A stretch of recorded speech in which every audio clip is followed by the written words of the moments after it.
மனித சமுதாயத்தின் எண்ணங்களையும் பார்வைகளையும் தொலைதூரம் வரை சென்றடைய செய்வதே ஒரு படைப்பின் அடிப்படை நோக்கமாகும்.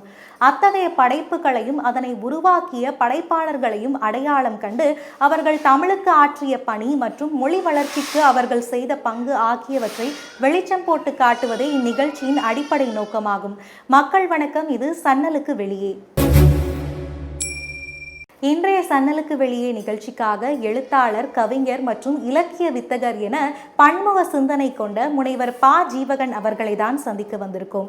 இவர் எழுதிய நூல்கள் மூலமாக விருதுகளுக்கு இவர் மதிப்பினை வழங்கி தந்துள்ளார்.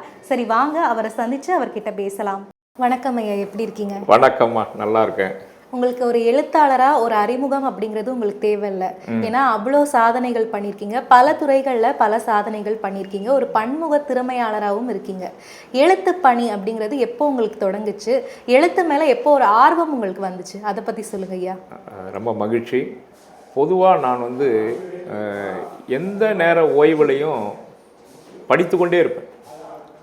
பலருடைய எழுத்துக்களை படிச்சிருக்கேன். என்னை எழுத தூண்டியது வைரமுத்துவினுடைய கவிதைகள், கவிஞர் வாலியினுடைய கவிதைகள், மகாகவி பாரதியாருடைய பாஞ்சாலி சபதம், இதெல்லாம் பல முறை படிக்க வேண்டிய ஒரு ஆர்வத்தோடு படிச்சிருக்கேன். அப்படி படிக்கும் பொழுது பல கவிதைகள் எழுத தொடங்கினேன். அது என்னுடைய சக மாணவர்கள், நண்பர்கள் பாராட்டுவாங்க என்ன, எப்படி உன்னால் மட்டும் இப்படி எழுத முடியுது அப்படின்னு.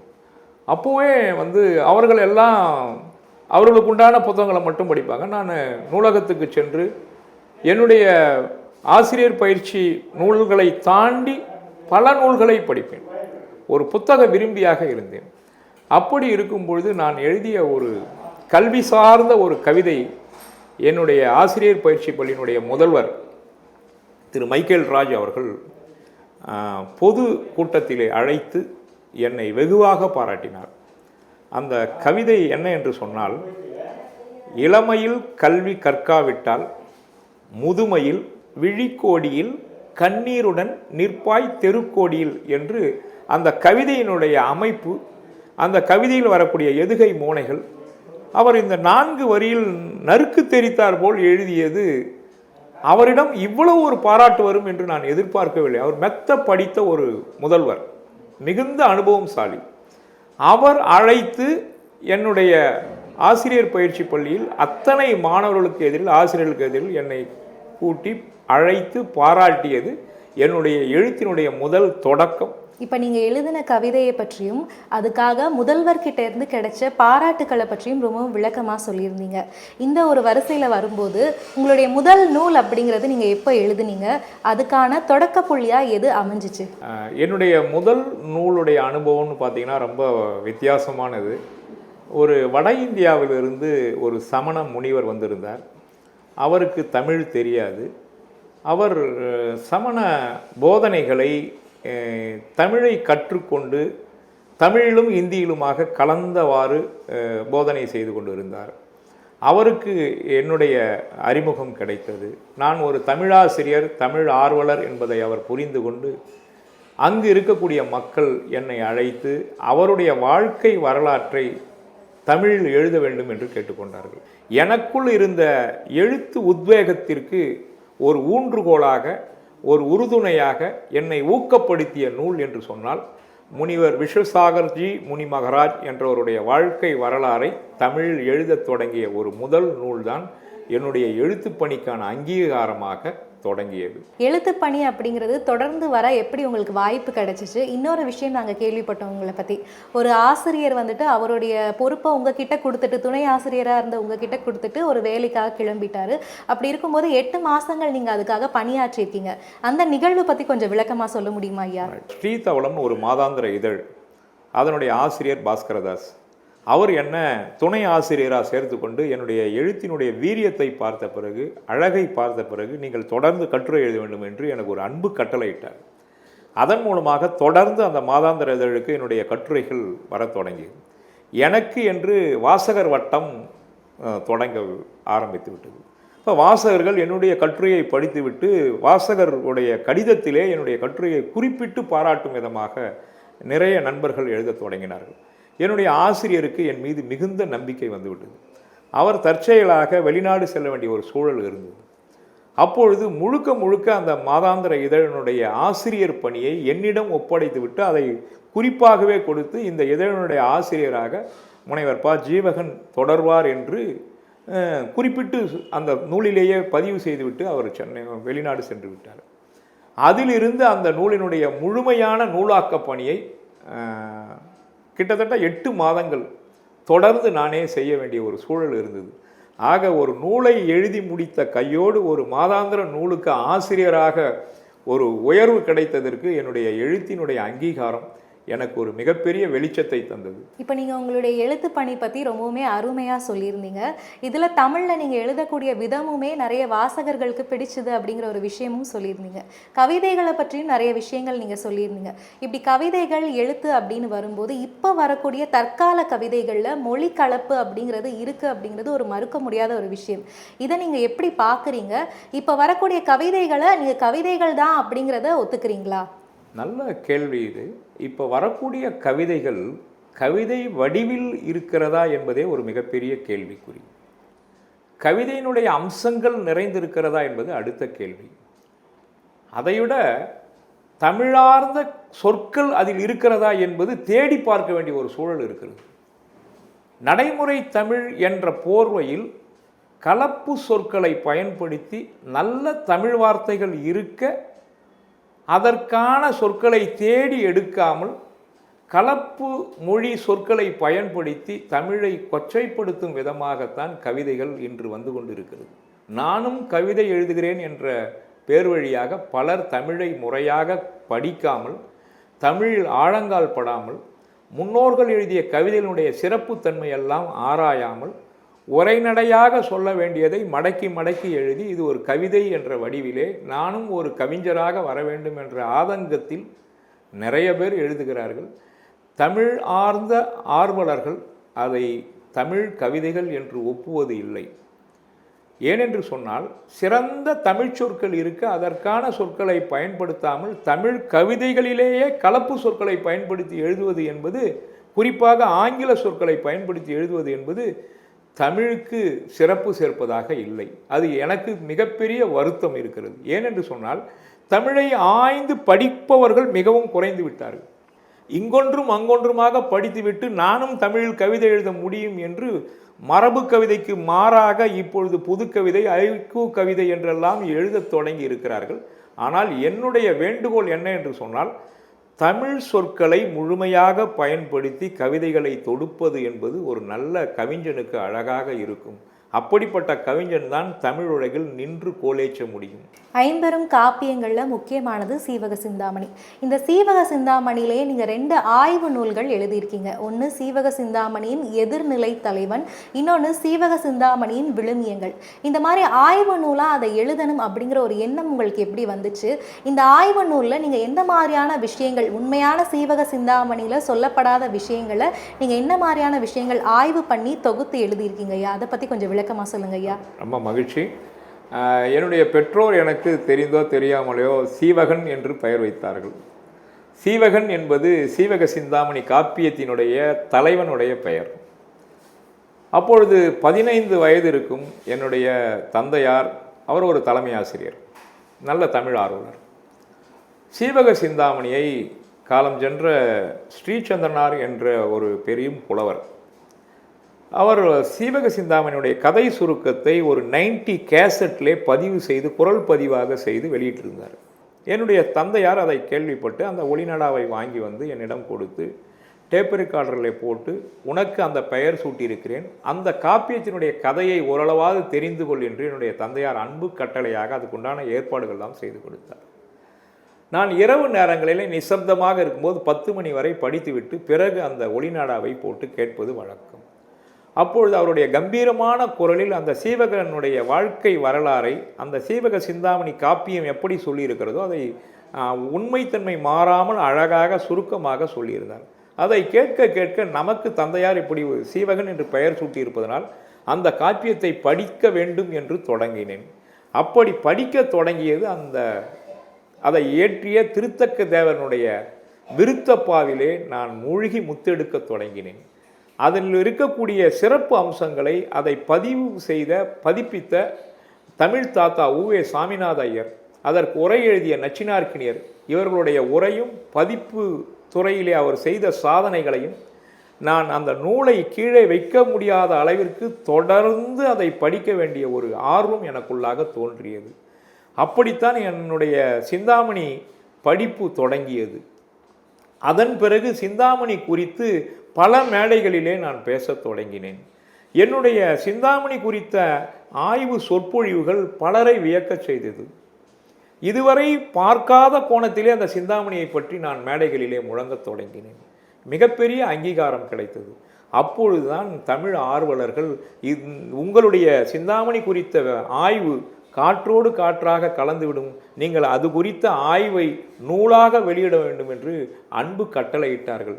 அதனுடைய தொடர்ச்சியாகத்தான் சீவக சிந்தாமணியில் எதிர்நிலை தலைவன் என்று ஒரு அற்புதமான ஒரு ஆய்வு நூலை ஆய்வு நோக்கில் அதை எழுதத் தொடங்கினேன்.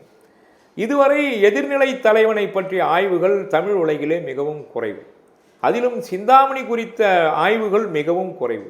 ஏனென்று சொன்னால், நன்கு படித்த தமிழ் அறிஞர்கள் கூட சீவக சிந்தாமணியை படிப்பதை காட்டிலும் கம்பராமாயணத்தின் மீது மிகுந்த ஆர்வத்தோடு படிப்பார்கள். காரணம், கம்பன் கழகம் நாடுதோறும் இருக்கிறது. கம்பனுடைய கவிதைகள் மிக அற்புதமானவை. ஆனால் அந்த கம்பன் தன்னுடைய காவியத்தை அரங்கேற்றம் செய்யும் பொழுது அங்கு ஒரு கற்றறிந்த ஜீவக சிந்தாமணி நன்கு கற்றறிந்த புலவர் அந்த அவையில் இருந்திருக்கிறார். அவர் அரங்கேற்றம் செய்யும் பொழுது ஒரு வார்த்தையை படிக்கிறார். அள்ளி மீது உலகை வீசும் என்று ஒரு வார்த்தை வருகிறது. உடனே அந்த கவிஞர், இது சிந்தாமணி பிரயோகமாச்சே, நீங்கள் எப்படி அந்த வார்த்தையை பயன்படுத்தினீர்கள் என்று கம்பரை நேருக்கு நேராக அரங்கேற்றும் இடத்திலேயே கேட்கிறார். அப்பொழுது கம்பன் கூறுகிறார், நான் எனக்கு முன்னால் திருத்தக்க தேவரால் எழுதி அருளப்பட்ட சீவக சிந்தாமணியிலிருந்து ஒரு அகப்பையை எடுத்துக்கொண்டுதான் என்னுடைய காவியத்தை பாடினேன் என்று கம்பன் பெருமைப்பட திருத்தக்க தேவரை புகழ்கிறான். அவன் அகப்பை என்று சொல்வது ஒரு அகப்பையை குறிக்கவில்லை. அவனுடைய அகத்தையே பையாக வைத்துக்கொண்டு சிந்தாமணியை எழுத்தெண்ணி படித்திருக்கிறார். ஆகவே தான் கம்பன் சிந்தாமணியில் இருக்கக்கூடிய எழுத்தையும் அதில் இருக்கக்கூடிய ஓமை நயத்தையும் பொருள் செறிந்த வார்த்தைகளையும் அதில் இருக்கக்கூடிய அறம் சார்ந்த செய்திகளையும் தன்னுடைய காப்பியத்திலே அற்புதமாக நேரம் கிடைக்கும் இடங்களிலெல்லாம், வாய்ப்பு கிடைக்கும் இடங்களிலெல்லாம் சிந்தாமணி சொற்களை பயன்படுத்தி இருக்கிறார். அப்படி பார்க்கும் பொழுது சிந்தாமணியை கம்பனே இவ்வளவு உயர்ந்து படித்திருக்கிறான் என்று சொன்னால் நாம் எம்மாத்திரம் என்று நினைத்து தான் சிந்தாமணியை படிக்க தொடங்கினேன். கிட்டத்தட்ட 15 ஆண்டு காலமாக எனக்குள் அந்த சிந்தாமணி முழுமை பெற வேண்டும் என்று நினைத்து படிக்க தொடங்கினேன். இன்னும் படித்து கொண்டிருக்கிறேன். இருந்தாலும் 3145 விருத்தப்பாக்கள் அதில் இருக்கிறது. கிட்டத்தட்ட 1500 பாடல்களை நான் மனப்பாடம் செய்திருக்கிறேன். சீவக சிந்தாமணியில் தான் எம்ஃபில் செய்திருக்கிறேன். சீவக சிந்தாமணியில் தான் பிஹெச்டியும் முனைவர் பட்டமும் பெற்றிருக்கிறேன். இப்படி என்னுடைய மூச்சு அத்தனையும் சிந்தாமணியை நோக்கி சென்றதனால்தான் சிந்தாமணியிலே இன்று எனக்குள்ளாக ஒரு தன்னிறைவு பெற்ற தன்னம்பிக்கை வந்திருக்கிறது. சிந்தாமணி குறித்து யார் எந்த ஐயம் எழுப்பினாலும் உடனடியாக சொல்லும் அளவிற்கு சிந்தாமணியிலே ஒரு திறமை பெற்றிருக்கிறேன் என்று சொன்னால் எனது தனியாத தமிழ் ஆர்வம் அந்த சிந்தாமணியில் மூழ்கி முத்தெடுக்க வேண்டும் என்ற எண்ணம் எனக்குள்ளாக கனன்று எழுந்ததனால் இன்னும் சிந்தாமணியை படித்து கொண்டிருக்கிறேன். அப்படி நான் சிந்தாமணியை தொடர்ந்து படிப்பதனுடைய வெளிப்பாடாக திண்டிவனம் பக்கத்தில் இருக்கக்கூடிய பேராவூர் என்ற ஒரு கிராமத்திலே தொடர் சொற்பொழிவாக ஓராண்டு காலம் தொடர் சொற்பொழிவாக மாதந்தோறும் 2 கூட்டங்கள் நடத்தினேன். பிறகு செஞ்சிக்கு அருகில் இருக்கக்கூடிய கள்ளப்புலியூர் என்ற கிராமத்திலே சீவக சிந்தாமணியை தொடர் சொற்பொழிவாக 3 ஆண்டுகள் மாதந்தோறும் நடத்தி நிறைவு செய்தேன். இப்போ பொதுவாகவே நூல்கள் எழுதணும் அப்படின்னாலே தலைவனை மையப்படுத்தி தான் நிறைய நூல்கள் எழுதுவாங்க. அப்படி இருக்கும்போது எதிர்நிலை தலைவன், அதுவும் சீவக சிந்தாமணியோட எதிர்நிலை தலைவனை மையப்படுத்தி ஒரு நூல் எழுதணும் அப்படிங்கிற ஒரு எண்ணம் உங்களுக்கு எப்படி வந்துச்சு? எதிர்நிலை தலைவனை நீங்கள் இந்த நூலில், சீவக சிந்தாமணியின் எதிர்நிலை தலைவன் அப்படிங்கிற இந்த நூலில் நீங்கள் மிகைப்படுத்தி எழுதியிருக்கீங்களா, இல்லாட்டி அவர் செஞ்ச செயல்களை வந்துட்டு நீங்கள் நியாயப்படுத்தி எழுதியிருக்கீங்களா? அதை பற்றி கொஞ்சம் விளக்கமாக சொல்லுங்க ஐயா. இந்த நூலில் எதிர்நிலை தலைவனை பற்றி ஏன் ஆய்வு செய்ய வேண்டும் என்று எனக்குள் தோன்றியது என்று சொன்னால், தண்டி அலங்காரம் என்ற ஒரு தமிழ் நூல் காப்பியத்தினுடைய இலக்கணம் சொல்கிறது. அதிலே காப்பியத்தினுடைய தலைவன் எப்படி இருக்க வேண்டும் என்று சொல்லியிருக்கிறது. தன்னிகர் இல்லா தலைவனை உடைத்தாய் என்று காப்பிய தலைவனுக்கு இலக்கணம் வகுத்திருக்க அதே நூல் காப்பிய எதிர்நிலை தலைவன் எப்படி இருக்க வேண்டும் என்று கூறவில்லை. நீங்கள் குறிப்பிடுவதைப் போல தமிழ் ஆர்வலர்கள், தமிழ் ஆய்வாளர்கள் பெரும்பாலும் காப்பிய தலைவனைத்தான் பல கோணங்களிலே ஆய்வு செய்வார்கள். பல கோணங்களில் அவனை பற்றிய சிறப்புகளை சொல்வார்கள். ஏனென்று சொன்னால் காப்பியம் படைக்கக்கூடிய படைப்பாளியே காப்பிய தலைவனைத்தான் பல படிநிலைகளே உயர்த்தி கூறுவது வழக்கம். இருந்தாலும் கூட நுணுகி ஆராய்ந்தால் எவ்வளவு சிறப்பு மிக்கவனாக காப்பிய தலைவனை படைக்கிறார்களோ அதற்கு இணையான வீரமும் அன்பும் கொடையும் மிக்கவனாகத்தான் எதிர்நிலை தலைவனையும் படைப்பார்கள். ஏனென்று சொன்னால் அப்பொழுதுதான் அவர்கள் இருவரையும் மோத விடும் பொழுது சம பொருத்தம் இருக்க வேண்டும். அப்படி பார்க்கும்போது இவனிடம் அறம் சார்ந்த செய்திகள் இருக்கும், அறம் சார்ந்த செயல்கள் இருக்கும். எதிர்நிலை தலைவனிடம் அறத்தை மட்டும் நோக்க முடியாது. ஆனால் பலசாலி என்று பார்க்கும்பொழுது இருவரும் பொருத போரிடுவதற்குண்டான பலம் நிறைந்தவர்களாக இருப்பார்கள்.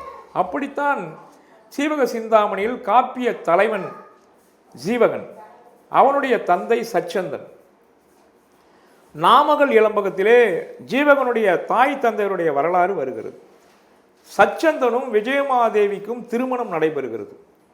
சச்சந்தன் விஜயமாதேவியினுடைய கட்டழகில் மயங்கி அந்த புறத்திலேயே அவளோடு தொடர்ந்து காமத்திலே மூழ்கி விடுகிறான். அப்பொழுது ராஜ பரிபாலனை செய்வதற்கு சரியான நபர் வேண்டுமே என்று அவனுடைய அரசவையில் இருக்கக்கூடிய நிமித்தகன், உருத்திரதத்தன், தர்மதத்தன் போன்ற கற்றறிந்த திறம்பட்ட அமைச்சர்களை அழைத்து இந்த அரசாட்சியை நீங்கள் கொஞ்சம் நாள் பார்த்து கொள்ளுங்கள், நான் வான்சுவை அமிழ்த மண்ணால் விசையை பிரிதலாற்றேன், ஆகவே இந்த அரசாட்சியை நீங்கள் சற்று பார்த்து கொள்ளுங்கள் என்று அன்போடு கூறுகிறான்.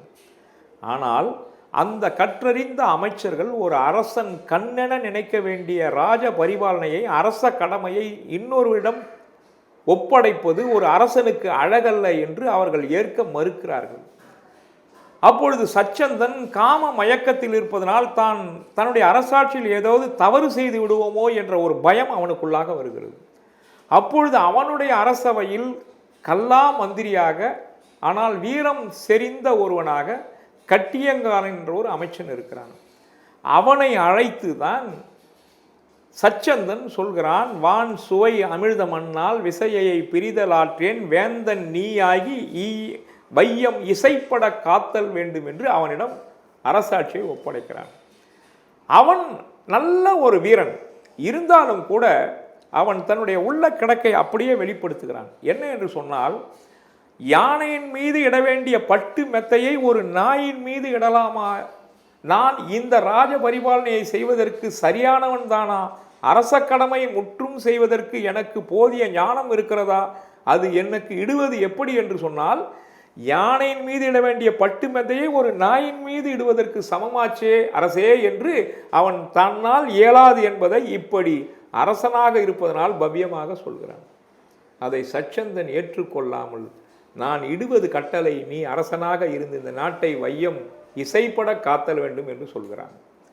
அப்பொழுது சச்சந்தன் அதை உணராமல் என்ன செய்து விடுகிறான், அரசாட்சியை ஒப்படைத்து விட்டு அவன் அந்த புறத்திலே இருந்து விடுகிறான். அரசாட்சியை ஏற்கும் வரை அவனுக்கு இந்த அரியணையின் மீது ஆசை இல்லை. அரியணை அவனுக்கு சுகமாக இல்லை. ஆனால் அரியணையில் அமர்ந்த பிறகு, அரச போகத்தை அனுபவித்த பிறகு, ஆகா இந்த ஒரு மிகப்பெரிய புகழ், இந்த பெரிய அரியணை நமக்கு நிலைத்து நிற்க வேண்டும் என்று அதன் மீது அவனுக்கு ஒரு மோகம் ஏற்படுகிறது. அந்த அரியணை நிலைத்து நிற்க வேண்டும் என்று சொன்னால் சச்சந்தன் மீண்டும் அரியணைக்கு வராமல் இருக்க வேண்டும் என்று யார் அரசாட்சியை ஒப்படைத்தானோ அவனையே கொல்ல துடிக்கிறான். இதுதான் தமிழ் காப்பியங்கள் ஆசையை 3 விதமாக சொல்வார்கள். மண்ணாசை, பெண்ணாசை, பொன்னாசை என்று. அந்த மண்ணாசையினால் இந்த கட்டியங்காரன் தனக்கு அரியணை கொடுத்த அரசனையே கொல்ல துடிக்கிறான். அவனோ பெண்ணாசையில் மூழ்கி விடுகிறான். இப்படி பெண்ணாசையில் மூழ்கிய சச்சந்தன் மண்ணாசையினால் கட்டியங்காரனால் கொல்லப்படுகிறான். இப்பொழுது தமிழ் கூறும் உலகம் என்ன சொல்கிறது என்று சொன்னால், கட்டியங்காரன் திட்டமிட்ட குற்றவாளி.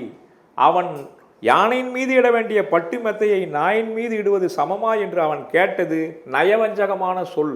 அவனுக்குள்ளாக அந்த அரியணை ஆசை இருந்தது. ஆகவே அவன் திட்டமிட்ட குற்றவாளி என்று ஒரு தவறான செய்தி சிந்தாமணியினுடைய எதிர்த்தலைவன் மீது இருந்தது. எனக்கு ஆய்வுக்கு நெறியாளராக இருந்தவர் முனைவர் அசோக் குமாரன் அவர்கள். அவரிடம் நான் இது இல்லைங்க ஐயா, இது காப்பியத்தினுடைய உண்மைத்தன்மைக்கு மாறாக இருக்கிறது என்று நான் அவரிடம் கலந்துரையாடினேன். அப்பொழுதுதான் அவர் சொன்னார், நீ சொல்வது மிகவும் சரியான இடம். கட்டியங்காரன் திட்டமிட்ட குற்றவாளி அல்ல. அரியணையில் அமர்ந்த பிறகு அரச சுகத்தை அனுபவித்த பிறகுதான் தன்னை அரியணை கொடுத்த அரசனையே கொல்ல துடிக்கிறான். ஆகையே அவன் திட்டமிட்ட குற்றவாளி இல்லை என்று நீ ஆய்வை தொடங்கு என்று சொன்னார். அப்பொழுதுதான் என்னுடைய ஆய்வினுடைய தலைப்பாக சீவக சிந்தாமணியில் எதிர்நிலை தலைவன் என்று ஆய்வு தலைப்பை வைத்து ஆய்வை தொடங்கினேன். இது தமிழ் கூறும் உலகில் மிகப்பெரிய ஒரு அங்கீகாரத்தை கிடைத்தது. ஏனென்று சொன்னால் இந்த கட்டியங்காரன் சாதாரண ஒரு கல்லாமந்திரியாக இருந்து கொண்டு சச்சந்தனுக்கும் எதிர்நிலை தலைவனாக இருந்தான். பிறகு அவன் மகன் ஜீவகனுக்கும் எதிர்நிலை தலைவனாக இருந்தான். இப்படி அவனுடைய தாய் விஜயமாதேவிக்குமாக எதிர்நிலை தலைவனாக இருந்தான். ஆகவே என்னுடைய ஆய்வை 3ஆக பிரித்து சச்சந்தனும் கட்டியங்காரனும், ஜீவகனும் கட்டியங்காரனும், ஜீவகனுடைய தாய் விஜயமாதேவியும் கட்டியங்காரனும் என்று இவர்கள் மூவருக்கும் இன்னும் எவ்வளவு தொல்லையை கொடுத்தான் என்று இப்படியாக அந்த 3 நிலையில் அந்த ஆய்வை நிறைவு செய்தேன். இதை படித்த சிந்தாமணியை தொடர்ந்து ஆய்வு செய்யக்கூடிய ஆய்வு மாணவர்கள் இதை நூலாக்கம் செய்ய வேண்டும் என்று அன்போடு கேட்டுக்கொண்டதற்கு இணங்க இந்த நூலை நான் அழகாக இப்பொழுது ஆய்வு நூலாக வெளியிட்டிருக்கிறேன். சிந்தாமணி குறித்து ஆய்வு செய்யக்கூடிய மாணவர்களுக்கு, குறிப்பாக எதிர்நிலை தலைவனை பற்றி ஆய்வு செய்யக்கூடிய மாணவர்களுக்கு குறிப்பு நூலாக என்னுடைய நூல் மிகவும் பயன்படுகிறது. அந்த விதத்தில் நான் மிக்க மகிழ்ச்சி அடைகிறேன். இந்த நூலுக்காக உங்களுக்கு எந்த மாதிரியான விருதுகளும் பாராட்டுகளும் கிடைச்சிருக்கு ஐயா, அதை பற்றி சொல்லுங்க ஐயா. ரொம்ப சந்தோஷம். எப்போவுமே ஒரு கடினமாக உழைத்து வெளிவரக்கூடிய நூலுக்கு தமிழ் உலகில் நல்ல அங்கீகாரம் கிடைக்கும். திருக்கழுக்குன்றத்தில் இருக்கக்கூடிய புலவர் முத்துலிங்கம் அந்த 2 நூல்களையும் படித்துவிட்டு வீரபத்ரன் சுவாமி திருக்கோவிலிலே அவர் ஒரு அறங்காவலராக இருக்கிறார். அங்கே அழைத்து இந்த சிந்தாமணியை பற்றி சிறப்பாக என்னை பேச சொன்னார். நான் பேசியதை பார்த்த பிறகும் இந்த நூல்களை படித்த பிறகும் அவர் மிகவும் ஆச்சரியப்பட்டு, மிக மிக தேர்ந்த தமிழ் அறிஞர்கள் கூட சிந்தாமணியை புறம் தள்ளிவிட்டு ராமாயணத்தையும் மகாபாரத்தையும் படிக்கிறார்களே தவிர இந்த சிந்தாமணியில் ஆழங்கால் படாமல் இருந்தது எனக்கு மிகப்பெரிய வருத்தமாக இருந்தது. அந்த குறை உங்கள் மூலமாக நீங்கியதை நான் உணர்கிறேன் என்று அவர் மிகச் சிறப்பாக அந்த 2 நூல்களையும் படித்துவிட்டு விமர்சனமாக எனக்கு கடிதமே தொடங்கி எழுத ஆரம்பித்தார். அப்படி இந்த சிந்தாமணியின் மூலமாக எனக்கு கிடைத்த மிகப்பெரிய அங்கீகாரம் இந்த முத்துலிங்கம் புலவர் கொடுத்தது. அது மட்டுமல்லாமல் இந்த ஆய்வை குறித்து எங்கு கேட்டாலும், எந்த பாடலிலே நுணுக்கமாக நான் கேள்வி கேட்டாலும் நான் பதில் சொல்ல தயாராக இருப்பதை பார்த்துவிட்டு ஆரணி கொசப்பாளையத்தை சார்ந்த சமண அன்பர்கள் நடமாடும் சமண பல்கலைக்கழகம் என்று எனக்கு மிகப்பெரிய ஒரு பட்டத்தை வழங்கி சிறப்பு செய்தார்கள். சமண ராகங்கள் என்ற ஒரு அமைப்பும் அவர்கள் வைத்திருக்கிறார்கள். அவர்கள் என்னுடைய ஆய்வினுடைய தெளிவை பார்த்த பிறகும், சிந்தாமணியினுடைய நுண்மான் நுழைபுலத்தை பார்த்த பிறகும் இப்படி ஒரு பட்டத்தை வழங்கி இருக்கிறார்கள். அவர்கள் கொடுத்த பட்டம் இங்கு இருக்கிறது. சீவக சிந்தாமணியின் எதிர்நிலை தலைவன் மாதிரி சீவக சிந்தாமணியின் விழுமியங்கள் அப்படிங்கிற ஒரு ஆய்வு கட்டுரை, ஆய்வு நூலையும் எழுதியிருக்கீங்க. அதை பற்றி கொஞ்சம் விளக்கமாக சொல்லுங்க ஐயா. விழுமியங்கள் அப்படிங்கிற ஒரு விஷயத்தையும் கொஞ்சம் விளக்கமாக சொல்லுங்க ஐயா. சீவக சிந்தாமணியில் விழுமியங்கள் என்பது என்னுடைய மற்றொரு நூல். அது மிகப்பெரிய நூல், கிட்டத்தட்ட 350 பக்கங்கள் உடைய ஒரு நூல். விழுமியங்கள் என்பது ஆங்கிலத்திலே நேரடியாக சொல்ல வேண்டும் என்று சொன்னால் வேல்யூஸ் என்று சொல்வார்கள், மதிப்புகள் என்று சொல்வார்கள். இந்த விழுமியங்கள் என்பதற்கு ஒரு பலதரப்பட்ட பொருளை நாம் கொள்ளலாம். விழுமியங்கள் என்பது காலந்தோறும் மாறிக்கொண்டும் வருகிறது, சில இடங்களில் மாறாமலும் இருக்கிறது. அதாவது மனிதனுக்கு எதையாவது நாம் நேரடியாக சொல்லி அவனை மனிதனாக வாழ வைக்க வேண்டும் என்பதுதான் காப்பியம் படைப்போரினுடைய நோக்கமாக இருக்கும். ஆக இந்த சமுதாயம் சிறந்த நிலையில் நல்ல ஒழுகலாறுகளை பின்பற்றி வாழ வேண்டும் என்ற நோக்கில்தான் தன்னுடைய காப்பியத்திற்குள்ளாக விழுமியங்களை பதிவு செய்திருப்பார்கள். அந்த மனிதன் சார்ந்த விழுமியங்களை எங்கெல்லாம் அந்த காப்பியங்களில் இருக்கிறது என்று வகைத்தொகைப்படுத்தி எழுதிய ஒரு ஆய்வு நூல் தான் சீவக சிந்தாமணியில் விழுமியங்கள் என்பது. அதிலே தனிமனித விழுமியங்கள், சமுதாய விழுமியங்கள், அரசியல் விழுமியங்கள், சமய விழுமியங்கள் என்று வகைத்தொகைப்படுத்தி எழுதியிருக்கிறீங்க. அதிலே அந்த காலத்து ஒரு காப்பியம் என்பது என்ன என்று சொன்னால், அது எழுதப்பட்ட காலத்தில் அந்த மக்களால் பின்பற்றப்பட்ட உயர்ந்த ஒழுக்கங்கள், அதுதான் விழுமியங்களாக அந்த காப்பிய புலவன் அந்த நூலிலே பதிவு செய்திருப்பான். அதுதான் இன்று 2000 ஆண்டுகளுக்கு பிறகும் இன்றைய சமுதாயத்திற்கு அந்த காப்பியம் படிப்பதனால் கிடைக்கக்கூடிய பயனாகவும் தன்னை மேன்மைப்படுத்திக் கொள்வதற்கான உத்வேகமாகவும் அந்த காப்பியம் சொல்லக்கூடிய அறங்களை, ஒழுக்கங்களை, உயர்ந்த லட்சியங்களை விழுமியங்களாக அந்த ஆய்வு நூலிலே நான் கண்டெடுத்து முத்துக்களாக கோர்த்து ஒரு நூலாக அதை நிறைவு செய்திருக்கிறேன். ரொம்ப சிறப்பாக பேசுனீங்கய்யா. இவ்வளவு நேரம் உங்களுடைய தமிழ் பணி குறித்தும் உங்களுடைய எழுத்துக்கள் குறித்தும் ரொம்பவுமே விளக்கமாகவும் தெளிவாகவும் சொன்னதுக்கு நன்றி ஐயா. ரொம்ப மகிழ்ச்சிமா. என்னுடைய தமிழ் பணியை முழுமையாக உணர்ந்து கொண்டு என்னோடு இவ்வளவு நேரம் உரையாடிய உங்களுக்கும் மக்கள் தொலைக்காட்சிக்கும் கேட்டுக்கொண்டிருக்கக்கூடிய நேயர்களுக்கும் மனமார்ந்த நன்றியை தெரிவித்துக் கொள்கிறேன். நன்றி, வணக்கம்.